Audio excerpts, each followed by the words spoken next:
नमस्कार दोस्तों, आप सभी का स्वागत है हमारे यूट्यूब चैनल परीक्षा पॉइंट में।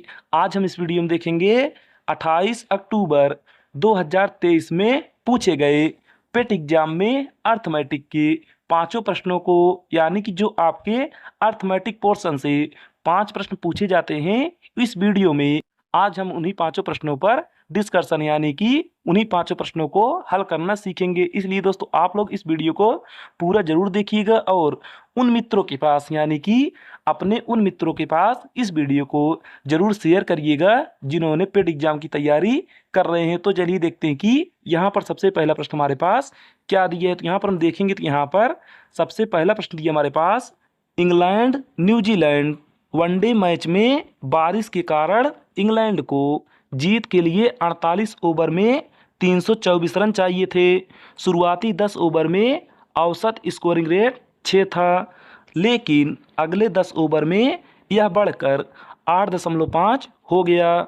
इसके बाद अगले 10 ओवर में यह गिरकर 5.5 पर आ गया और अगले 10 ओवर में फिर बढ़कर 7 पर पहुंच गया। अब मैच जीतने के लिए किस औसत की ज़रूरत है, यानी कि यहाँ पर इंग्लैंड को किस औसत की ज़रूरत है यह मैच जीतने के लिए। तो चलिए दोस्तों हम इसे किस प्रकार से आसान तरीके से हल करना सीखेंगे। तो यहाँ पर आप क्या करेंगे, आप यहाँ पर सबसे पहले देखेंगे तो यहाँ पर आपको दिखाई देगा कि टोटल मैच 48 ओवर का है और इंग्लैंड को जीतने के लिए इसे 324 रन चाहिए। तो यहाँ पर आप क्या करेंगे, आप यहाँ पर सबसे पहले लिखेंगे ओवर, यानी कि 10 ओवर में औसत स्कोरिंग रेट 6 था। तो यहाँ पर हम लिखेंगे 10 ओवर में औसत स्कोरिंग रेट 6 है। उसके बाद अगले 10 ओवर में औसत स्कोरिंग रेट 8.5 है और अगले 10 ओवर में औसत स्कोरिंग रेट 5.5 है। फिर अगले 10 ओवर में औसत स्कोरिंग रेट 7 है, यानी कि यहाँ पर दोस्तों हमारे पास औसत स्कोरिंग रेट दिया है। यहाँ पर हमें टोटल रन ज्ञात करना है, यानी कि यहाँ पर टोटल रन कितना बना है। तो यहाँ पर आप क्या करेंगे, आप यहाँ पर सबसे पहले इसका देखेंगे एक सिंपल फार्मूला। तो यहाँ पर औसत बराबर होगा, यहाँ पर औसत बराबर होगा हमारा योग बटे में संख्या, यानी कि ऊपर हो जाएगा योग, यहाँ पर ऊपर होगा हमारा योग और नीचे संख्या। तो यहाँ पर हो जाएगा हमारा औसत बराबर योग बटे संख्या। तो यहाँ पर हम लिखेंगे योग बराबर, क्योंकि हमें ज्ञात करना है टोटल रन, यानी कि यहाँ पर हमें ज्ञात करना योग। तो यहाँ पर होगा योग बराबर संख्या और गुणे में औसत। यहाँ पर हो जाएगा योग बराबर संख्या गुणे औसत। आप इसे किसी कोने में यानी कि अपने कॉपी में किसी कोने में नोट कर लीजिएगा कि योग बराबर होता है संख्या गुणे औसत। यहाँ पर अब हम देख लिए कि योग बराबर होगा संख्या गुणे औसत। यही फार्मूला यहाँ पर हम लगाएंगे। तो यहाँ पर क्या होगा, यहाँ पर हम संख्या देखेंगे तो यहाँ पर संख्या हमारे पास 10 है और औसत हमारा 6 है। तो यहाँ पर योग कितना होगा, 10 में 6 का गुणा करेंगे तो यहाँ पर होगा 60, यानी कि यहाँ पर हमारे पास पहले 10 ओवर में 60 रन बना, उसके बाद अगले 10 ओवर में 85 रन बना और अगले 10 ओवर में 55 रन बना और अगले 10 ओवर में 70 रन बना। तो यहाँ पर हम देखेंगे तो यहाँ पर टोटल ओवर हो गया हमारा 40 और टोटल रन जोड़ेंगे तो यहाँ पर होगा 270, यानी कि यहाँ पर टोटल रन हो गया हमारा 270 और टोटल ओवर हो गया 40। अब यहाँ पर हम देखेंगे तो यहाँ पर हमारे पास रन कितना बचा, यानी कि यहाँ पर हमारे पास और कितना रन चाहिए। तो यहाँ पर हम 324 में अगर 270 करेंगे माइनस, तो यहाँ पर कितना आएगा, यहाँ पर आएगा हमारे पास 54, यानी कि यहाँ पर हमें अब सिर्फ चाहिए 54 रन, लेकिन हमें कितने ओवर में 54 रन चाहिए। तो यहाँ पर हम देखेंगे तो यहाँ पर टोटल ओवर है हमारे पास 48 और यहाँ पर 40 ओवर इंग्लैंड ने खेल लिया। तो यहाँ पर बचा सिर्फ 8 ओवर। तो यहाँ पर हमें चाहिए 8 ओवर में 54 रन। तो यहाँ पर हमें ज्ञात करना है औसत। तो औसत बराबर क्या होगा, औसत बराबर होता है योग बटे संख्या। तो यहाँ पर योग हमारे पास 54 है और संख्या हमारे पास 8 है। तो यहाँ पर हो जाएगा औसत बराबर 54 बटे 8 यानी कि यहाँ पर होगा हमारा औसत बराबर 54/8। अब इसे काटेंगे तो यह कितनी बार जाएगा, यह जाएगा 6.75 यानी कि यहाँ पर हमारा होगा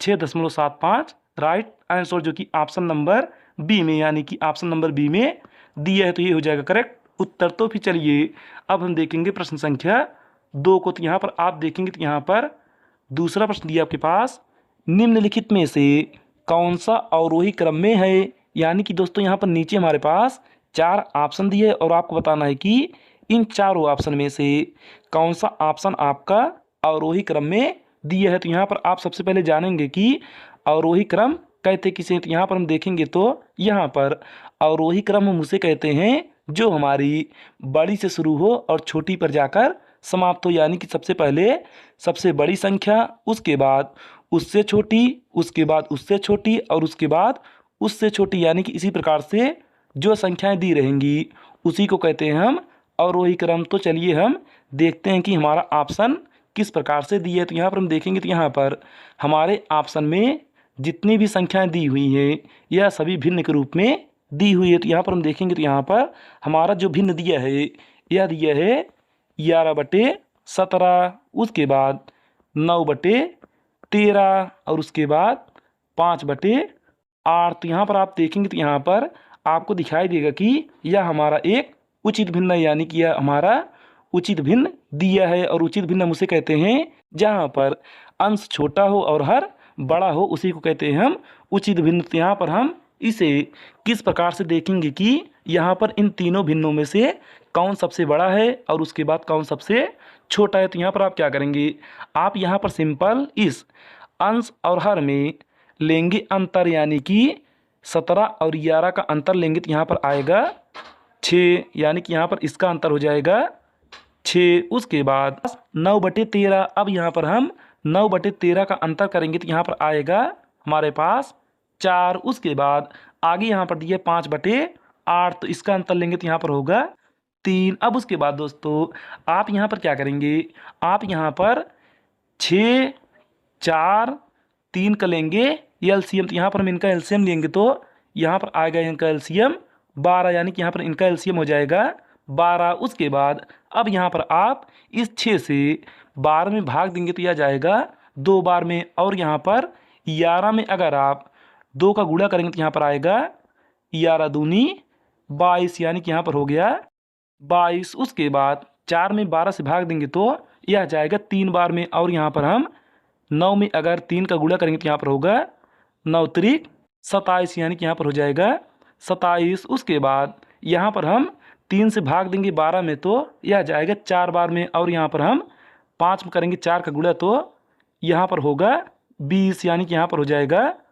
20। तो यहाँ पर दोस्तों हम देखेंगे तो यहाँ पर सबसे बड़ी संख्या हमारे पास 27 दी हुई है, उसके बाद 22 और उसके बाद 20। तो यहाँ पर हम देखेंगे तो यहाँ पर सबसे बड़ी भिन्न हमारे पास 9/13, यानी कि यहाँ पर हो जाएगा 9/13। उसके बाद यहाँ पर होगा 11/17, तो यहाँ पर हो जाएगा 11/17। अब उसके बाद यहाँ पर 5/8, यानी कि यह होगा हमारा राइट आंसर। यहाँ पर हम देखेंगे तो यहाँ पर ऑप्शन नंबर सी में, यानी कि 9/13, 11/17, 5/8 हमारे ऑप्शन नंबर सी में दिया है, तो यही हो जाएगा राइट उत्तर। तो फिर चलिए अब हम देखेंगे प्रश्न संख्या 3 को। तो यहाँ पर हम देखेंगे तो यहाँ पर तीसरा प्रश्न दिया हमारे पास, वर्गमूल ज्ञात कीजिए। यानी कि यहाँ पर हमारे पास दशमलव में कुछ संख्या दी हुई है और हमें बताना है कि इसका वर्गमूल कितना आएगा। तो देखिए आप यहाँ पर सबसे पहले क्या करेंगे, आप यहाँ पर सबसे पहले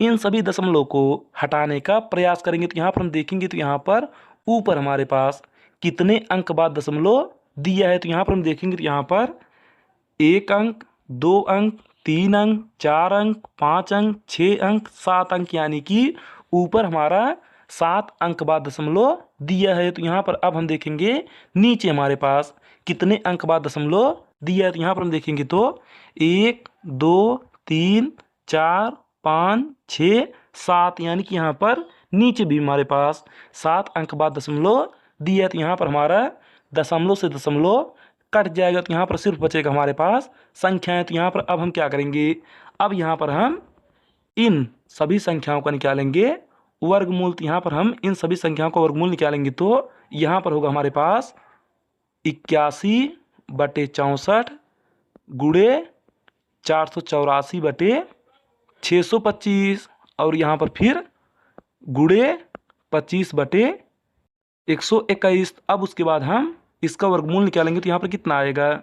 इसका वर्गमूल निकालेंगे तो यहाँ पर 81 का होगा 9 और 64 का होगा 8। उसके बाद यहाँ पर गुणा, यहाँ पर अब 484 का होगा 22 और 625 का होगा 25। उसके बाद यहाँ पर गुणा 25 का होगा 5, 121 का होगा 11। अब उसके बाद हम इसे हल करेंगे तो यहाँ पर कितना आएगा। 5 से काटेंगे 25 को तो यह जाएगा 5 बार में, 11 से काटेंगे 22 को तो यह जाएगा 2 बार में, अब 2 से काटेंगे 8 को तो यह जाएगा 4 बार में। तो यहाँ पर आया हमारे पास ऊपर बचेगा सिर्फ 9 और नीचे बचेगा हमारे पास 4 का गुणा 5 करेंगे तो यहाँ पर होगा 20, यानी कि ऊपर हो गया 9 और नीचे हो गया 20। अब यहाँ पर हम इसे हल करेंगे तो कितना आएगा। आप इसे हल करेंगे तो यहाँ पर आप नीचे 5 से गुणा कर लीजिए और ऊपर 5 से गुणा कर लीजिए, क्योंकि यहाँ पर आप करेंगे इस प्रकार से करेंगे तो आपको करने में आसानी होगी। तो यहाँ पर नीचे हो जाएगा 100 और ऊपर हो जाएगा 45। तो यहाँ पर 45/100। तो यहाँ पर 2 यानी कि 2 जीरो है नीचे, तो यहाँ पर ऊपर 2 अंक बाद दशमलव लग जाएगा, यानी कि यहाँ पर हो जाएगा 0.45 हमारा राइट आंसर, जो कि ऑप्शन नंबर डी में, यानी कि ऑप्शन नंबर डी में दिया है। तो ये हो जाएगा करेक्ट उत्तर। तो फिर चलिए अब हम देखेंगे प्रश्न संख्या 4 को। तो यहाँ पर आप देखेंगे तो यहाँ पर चौथा प्रश्न दिया आपके पास 8 की घात -1 माइनस 9 की घात -1, उसके बाद ब्रैकेट बंद पूरे की घात -1, उसके बाद यहाँ पर भाग, उसके बाद अगले ब्रैकेट में 4 की घात -1, उसके बाद -9 की घात -1 और ब्रैकेट बंद पूरे की घात